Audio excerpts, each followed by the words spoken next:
지원과 조력. 어떻게 주고받을까요?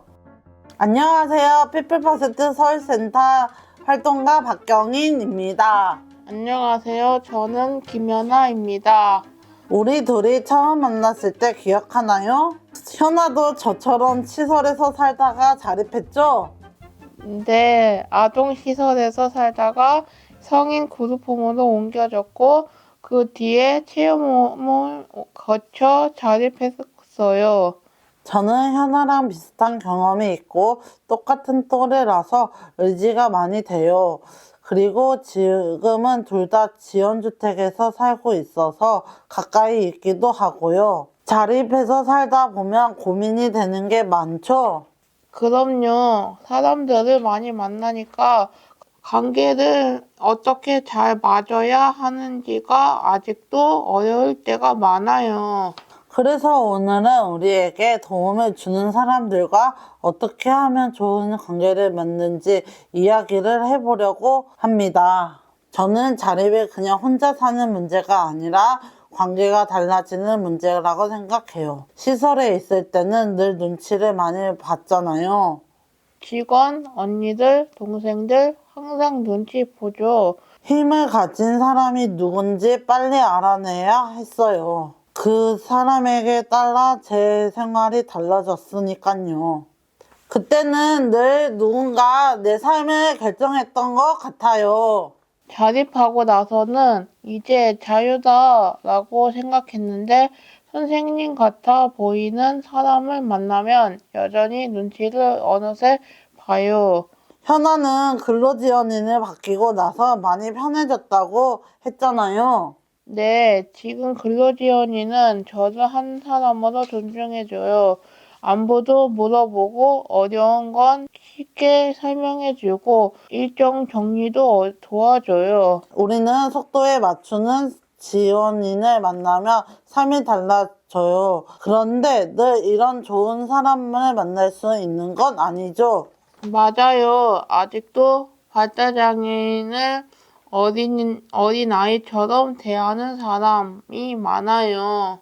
처음 보자마자 반말하고 몸이나 물건을 허락 없이 만지고 어린아이에게도 그렇게 하면 안 되잖아요. 이렇게 해요, 저렇게 해요 하면서 무조건 본인의 생각을 정답으로 이끌고 가려는 사람도 많아요. 예전에 함께 지낸 활동지원사는 병원이나 미용실 가는데 가서 제가 말하기도 전에 먼저 나서서 이 사람이 장애인인데 라고 말을 했어요. 왜 제 허락도 없이 남에게 제게 장애인이라는 이야기를 하는 건지 이렇게 해서 서비스를 더 받아도 저는 기분이 나빴어요. 마음이 불편할 때 그걸 솔직히 말하기가 어려워요. 지원인의 눈치를 볼 때가 많아요. 부탁하기도 어렵고 맞아요. 때로는 너무나 의존하게 되는 관계가 되기도 하고요. 어디까지 도움을 받아야 할지, 어떻게 해야 동등한 관계가 되는지 계속 고민하게 돼요. 예전에는 어떻게 하면 지원들이 마음에 들까를 먼저 생각했다면 지금은 내가 원하는 삶을 살기 위해 어떤 지원이 필요할까를 생각해요. 그러니까 자립은 괜찮아 보이는 일상이 아니라 내 삶에서 내 역할을 되찾는 과정인 거죠. 서로 역할을 잘 이해하면 도움도 더 잘 주고받을 수 있어요. 물론 우리가 내리는 선택이 매번 완벽할 수는 없겠죠. 그래도 우리는 우리가 사는 것이니까요. 선택할 기회를 가지고 실수해보고 스스로 경험을 쌓을 수 있게 중요해요.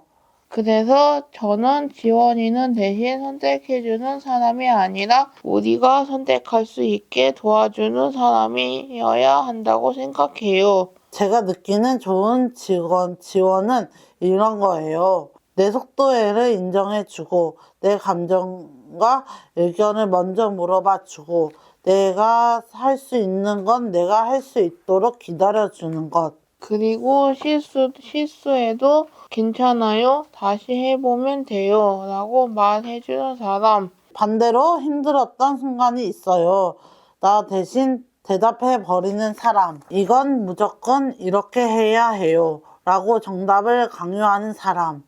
내가 불편하다고 말하며 오히려 나를 탓하는 사람. 그럴 때는 도움을 받는 게 오히려 무서워져요. 그래서 저는 어떤 도움을 받을지 뿐만 아니라 그런 사람과 어떤 관계를 맺을지가 정말 중요하다고 느껴져요. 지연이는 단순히 도와주는 사람이 아니라 내 삶의 한 부분을 함께 만드는 사람이잖아요. 그래서 관계를 잘 만들면 우리에게도 기준이 필요해요. 지원을 받을 때 내가 원하는 지원인지 불편하거나 옳지 않고 느껴지는 않는지 따져보면 좋은 것 같아요.